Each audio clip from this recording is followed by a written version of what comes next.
Hello and welcome back to the channel. Amber here, and today we're doing a super simplified breakdown of the Aiel history.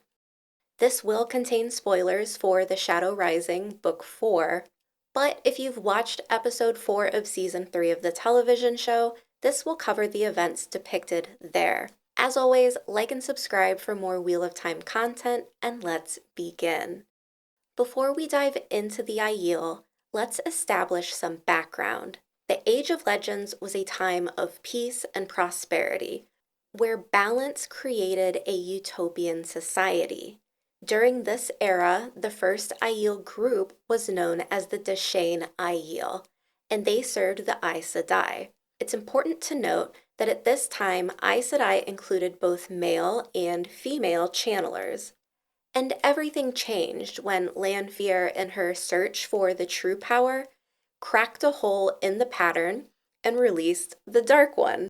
Lews Therin and his male companions attempted to seal the Dark One and the Forsaken away, but the Dark One left a parting gift and tainted saidin, the male half of the One Power. From that point on, all male channelers were doomed to go mad. So now that we've set the stage, let's return to the Da'shain Aiel. So the Da'shain Aiel were pacifists who followed the way of the leaf and made two sacred oaths. First, to remain nonviolent, and second, to transport the sacred chora trees and objects of the One Power to safety for the Aes Sedai. And during the breaking of the world, when male channelers went mad and reshaped the world, turning it into a post-apocalyptic hellscape, the Da'shain Aiel set out on their journey to fulfill this duty.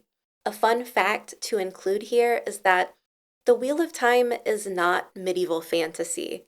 It's the distant future after a time of advancement was broken, thrusting the world into a reset. It's actually more science fiction than one would originally guess. And at this time, the Aiel history unfolds, and the Aiel eventually split into 4 distinct groups. The first, which we covered, is the Da'shain Aiel, or the original Aiel, devoted to nonviolence and protecting these sacred objects. The next group is the Tuatha'an. This is the first to break away. This group abandons their duty to transport the objects of the One Power and the chora trees. They continued to follow the way of the leaf, but took up a nomadic lifestyle, endlessly searching for the song in the Third Age. We see this split happen in the television show when Jonai's party is massacred and some of the party abandons their mission. The next group is the modern Aiel, a group that abandoned the way of the leaf and embraced violence.